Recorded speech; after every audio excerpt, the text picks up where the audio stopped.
ایک عورت تھی بازاری عورت، اور عقلی بڑے سوالات وغیرہ کرتی تھی. تو ایک دن وہ رسول اللہ کی خدمت میں حاضر ہوئی اور رسول اللہ سے کہنے لگی مجھے آپ سے اکیلے میں کوئی بات کرنی ہے، اکیلے میں کوئی بات کرنی. اب رسول اللہ کہہ سکتے تھے کہ بھائی آؤ بات کرو، لیکن رسول اللہ نے ایسا نہیں کیا. یہ امت کو تعلیم دی کہ نیک ہے یا بدکار ہے، تم عورت کو اپنے ساتھ نہیں بٹھا سکتے، عورت کے ساتھ تنہائی میں تم بات نہیں کر سکتے. نبی ہیں، وقت کے نبی ہیں. ایک مرتبہ ایسا ہوا رسول اللہ اعتکاف میں تھے تو آپ صلی اللہ علیہ وسلم کی ایک بیوی آپ سے ملنے آئی رات کو مسجد میں. وہ مسجد کے باہر کھڑی ہیں، رسول اللہ مسجد کے اندر کھڑے ہیں. تو کچھ صحابی جو ہیں وہ پاس سے گزرے تو رسول اللہ کے پاس، اب اندھیرا ہے، معلوم تو نہیں ہے کون سی عورت ہے. تو رسول اللہ کے پاس جب دیکھا کہ کوئی عورت کھڑی ہے تو وہ صحابی ذرا تیزی سے نکلنے لگے نا، تیزی سے نکل کے کہ بھائی ہماری نظر رسول اللہ پہ پڑے ہی نہ. تو رسول اللہ نے پاس بلایا، کہا ادھر آؤ میرے صحابہ. پاس بلایا اور کہا یہ میری بیوی ہے. تو صحابہ نے کہا نعوذ باللہ رسول اللہ، ہم آپ کے اوپر کوئی شک تو نہیں کر رہے. رسول اللہ نے کہا تم شک نہیں کر رہے، لیکن شیطان ہے دلوں میں وسوسے ڈالنے والا، تو میری وجہ سے تمہارے دلوں میں کوئی وسوسے آئیں، تم پریشان ہو اور تم گناہگار ہو، یہ چیز مجھے پسند نہیں ہے. اس لیے رسول اللہ نے وضاحت فرمائی.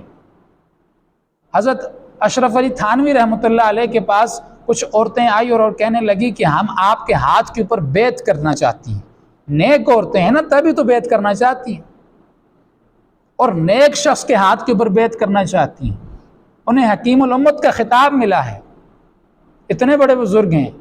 انہوں نے یہ نہیں کہا کہ بس ٹھیک ہے آپ اس کمرے میں ہو جائیں، درمیان میں چادر ہے، درمیان میں پردہ ہے، بیعت ہو جائے گی. نہیں، آپ نے فرمایا کہ میں جو کلام لکھتا ہوں اور اس میں جو سیاہی استعمال ہوتی ہے، ان عورتوں کے لیے وہ اس سیاہی کو دیکھنا بھی جائز نہیں.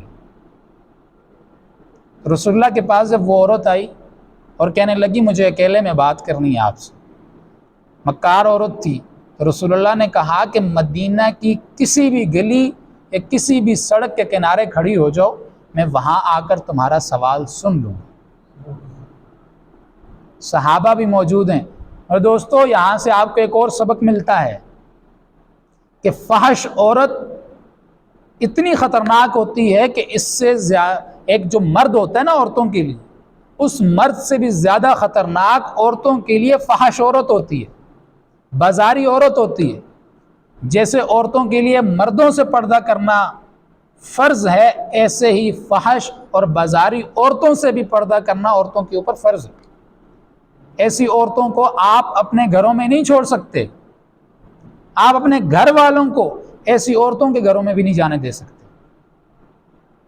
عورت ناقص العقل میں سے ہے، وہ جلد تاثرات لیتی ہے اور آپ کا گھر برباد ہو جائے. آپ کے لیے کہنے کے لیے وہ بھی ایک عورت ہے، یہ بھی ایک عورت ہے، لیکن عورتوں میں فرق ہوتا ہے.